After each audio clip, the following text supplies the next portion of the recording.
जी और अटल बिहारी वाजपेयी जी का नाम नहीं लूंगा, मैं जानता हूं निकाल दिया जाएगा। 2000 रुपए के नोट में जो चिप थे बता दिया जाएगा कि कहां गए। इनसे ना उम्मीद करो इतनी सादगी के साथ, इनसे ना उम्मीद करो इतनी सादगी के साथ। ये दौर अलग है, ये लोग अलग हैं। अगर इस दौर में इनसे वफा ढूंढ रहे हो तो बड़े नादान हो, जहर की शीशी में दवा ढूंढ रहे हो। बैंक एक तरफा इन्फॉर्मेशन लेते हैं, गरीबों का सिविल खराब कर देते हैं, मध्यम वर्गीय लोगों का सिविल खराब कर देते हैं। श्री राजीव राय जी। धन्यवाद सर। श्री राजीव राय जी। धन्यवाद sir. I have given permission to Shri Rajiv Rai ji. No, please. I have not given permission to you. It has nothing to do. Kalyan Banerjee, see. It has to be interpreted within the line. Rajiv Rai ji, आप बोलिए, आप बोलिए, आप बोलिए। धन्यवाद sir, आपने हमें मौका दिया। मैं अपने राष्ट्र नेतृत्व का आभारी हूँ कि राष्ट्र नेतृत्व ने मुझे कहा बोलने के लिए। उपाध्यक्ष महोदय, आप बोलिएगा प्लीज। हम बहुत दिनों से सुन रहे थे कि बैंकिंग अमेंडमेंट बिल आ रहा है, तो हमारे जैसे लोग जो गांव के हैं, गरीबों के हैं, बड़ी उम्मीद के साथ सोच रहे थे कि जब सुधार की बात होती है तो सुधार में ये भी बताया जाएगा जिस बीमारियों से सबसे ज़्यादा लोग ग्रसित हैं बैंक के नियमों से, जैसे सिविल हो गया, बच्चों के लिए एजुकेशनल लोन हो गया, एग्रीकल्चरल लोन हो गया, छोटे छोटे व्यापारियों के लिए हो गया, इन सब बारे में बातें होगी। मैं ये नहीं कहने इंदिरा जी की तरह, इंदिरा जी और अटल बिहारी वाजपेयी जी का नाम नहीं लूंगा, मैं जानता हूं निकाल दिया जाएगा, लेकिन जरूर उम्मीद कर रहा था कि 2000 रुपए के नोट में जो चिप थे बता दिया जाएगा कि कहां गए और चिप 2000 रुपए के नोट क्यों गायब हो गए।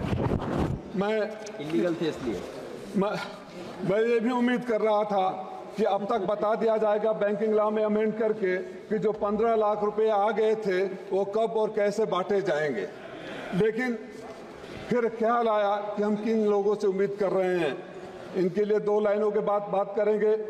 इनसे ना उम्मीद करो इतनी सादगी के साथ, इनसे ना उम्मीद करो इतनी सादगी के साथ। ये दौर अलग है, ये लोग अलग हैं। अगर इस दौर में इनसे वफा ढूंढ रहे हो तो बड़े नादान हो, जहर की शीशी में दवा ढूंढ रहे हो।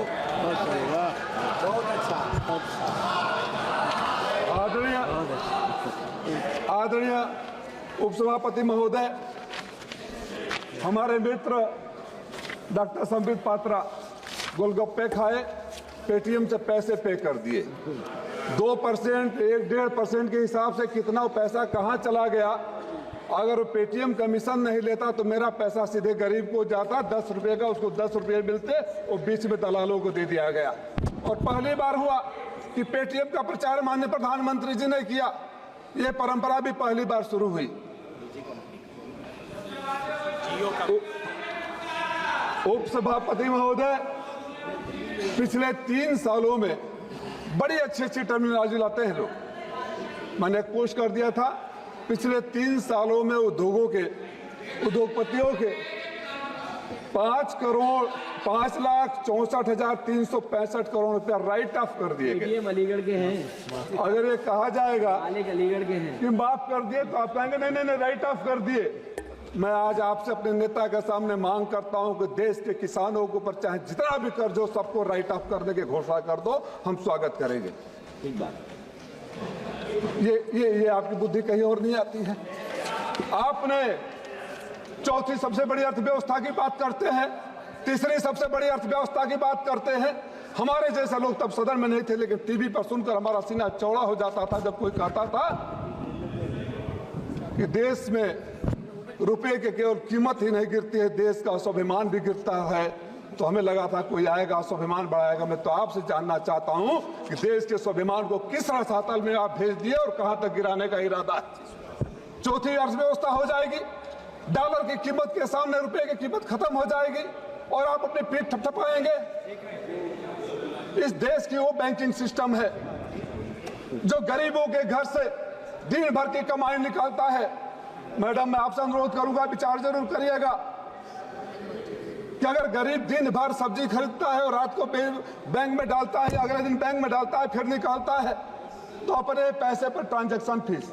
पहली बार इस देश ने यह भी देखा कि गरीब जितनी बार बैंक में जाएगा, बैंक से पैसा लेकर आएगा, कुछ न कुछ आपको देगा। आप तो मंदिर के उस महंत की तरह हो गए कि जब जाएंगे कुछ देकर आएंगे। ये तो ठीक नहीं है। इस देश में मैं बड़ी लड़ाई लड़ा, सदन में नहीं था, एजुकेशनल लोन के लिए। आप जब नियम निकालते हैं छात्रों के एजुकेशनल लोन के लिए तो बड़ी अच्छी तस्वीर पेश करते हैं। एक तो हमारा मामला पार्लियामेंट की कमेटी ने हल किया था। जब बच्चे जाते थे एजुकेशनल लोन के लिए तो 50% का मार्क्स या बैंकों से निरस्त दूरी का। बैंक एजुकेशनल लोन के लिए जहां लड़का पढ़कर साक्षर होगा, आप 9%, 10%, 12%, 14%, 4 लाख से ऊपर कोलेटरल सिक्योरिटी की बात करते हैं। और कोई व्यापारी ले चला जाता है तो उसके लिए कोलेटरल सिक्योरिटी है या नहीं है मुझे तो नहीं पता है, लेकिन अगर आपने रिकॉर्ड मार्जिन का बनाया है तो देश ने वो रिकॉर्ड भी देखा है कि सबसे ज्यादा पैसा देश का विदेशों में लेकर चले गए और वो भाई लोग नहीं आए। आदरणीय उपसभापति महोदय, एक मैं मैडम आपका ध्यान आकर्षित करना चाहूंगा सिविल का। और मुझे लगता है कि बहुत सारे लोग जो इस सिविल स्कोरिंग के लिए 2005 में नियम बने थे, ये बैंकों की तानाशाही मैं स्वयं भुगतभोगी रह चुका हूं। लड़ाई लड़ते लड़ते एमपी बना तो शायद उसका समाधान अब हो रहा है। आप एनपीए न हो, अच्छे इंटेंशन के साथ ही आया था, तभी सरकार लाई थी। लेकिन ये एक तरफा कानून, क्रेडिट कार्ड सबके पास होगा, आपके पास फोन आएगा, आपको क्रेडिट कार्ड सैंक्शन हो गया है, क्रेडिट कार्ड का पैसा भी चढ़ना शुरू हो जाएगा। एक दिन बड़े पैसे इकट्ठा करके जब घर बनवाने के लिए, बच्चों को पढ़ाने के लिए, बेटी की शादी करने के लिए जब आप जाएंगे तो पता चलेगा कि आपका सिविल स्कोर खराब है। तब आप ढूंढने लगेंगे तो पता चलेगा कि उस टाइम पर एक क्रेडिट कार्ड मिला था जिसको आपकी जानकारी भी नहीं है। बैंक एक तरफा इंफॉर्मेशन लेते हैं, गरीबों का सिविल खराब कर देते हैं, मध्यम वर्गीय लोगों का सिविल खराब कर देते हैं, और जब उसको अपनी जरूरत पड़ती है, कोई तो सिस्टम ऐसा होना चाहिए ना कि जब दोनों तरफ की बातें सुने, बैंक के पास अगर इंफॉर्मेशन जाता है कि ये आपने पेमेंट नहीं किया या यहाँ डिफॉल्टर है, तो बैंक एक बार पूछता है, चाहे सिविल से एक मेल आता, you have received this information from the bank, kindly clarify if you are a defaulter और यू पेड दैट अमाउंट, उसके बाद करना चाहिए। सिविल को सुधारने की जरूरत है। मैं तो समय पता नहीं कितना है, 2005 में एक बैंक से लोन लिया था घर बनाने के लिए, 15 साल तक लगातार बिना एक सिंगल डिफॉल्ट के पे कर दिया। जब 15 साल के बाद में बैंक में जाता हूं कि मेरा एनओसी दे दो, तो कहा जाता है कि बीच में बैंक का रेट बढ़ गया था, इसलिए आपके ऊपर 19 लाख रुपया और है। उसी अकाउंट में मेरे पैसे, वहीं मेरे सारे अकाउंट स्कूल कॉलेज हो गए, न कोई एक कम्युनिकेशन मेरे पास आया, न कोई मेल आया। ऑटो डेबिट कर सकते थे, हमको रिमाइंड करा सकते थे, और मैं आपको भी मंत्री जी लिखा, और दुख के साथ कहूंगा कि आपने उस पत्र का जवाब भी नहीं दिया, समाधान तो दूर की बात है। शेम। मैंने आपको लिखा था, और कहेंगे तो लेटर का डेट भी मैं आपके सामने समक्ष रख दूंगा। मैं 3-4 बातों की तरफ और ध्यान देना चाहूंगा संशोधन करने रिकमेंडेशन के लिए। एजुकेशनल लोन, आज के जो बच्चों की पढ़ाई पर खर्च आ रहा है उसके ध्यान में रखते हुए 20 लाख रुपए तक का लोन ब्याज मुक्त करने की घोषणा सरकार को करनी चाहिए, अगर सरकार सही में उस दिशा में है। डिजिटल करेंसी की बातें होती है, अब तो घर में बैठे बैठे बैंक में पैसा रखने में भी डर लगता है। एक फोन आएगा, फोन की बातें कर रहे थे जब हम और आप सब पैदा नहीं हुए थे, जो व्यक्ति यहाँ नहीं है, और डिजिटल अरेस्ट, पैसा चला जाता है।